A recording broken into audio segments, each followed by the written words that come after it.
गानचतुराय गानप्राणाय गानान्तरात्मने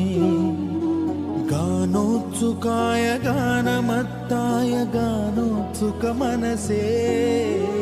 गुरुपूजिताय गुरुदैवताय गुरुकुलस्थायिने गुरुविक्रमाय गुह्यप्रवराय गुरवे गुणगुरवे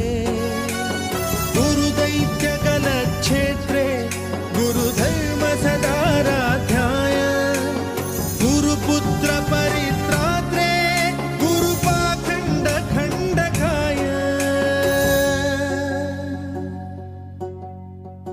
गीतसाराय गीततत्त्वाय गीतगोत्राय धीमहि गूढगुल्फाय गन्धमत्ताय गोजयप्रदाय धीमहि गुणातीताय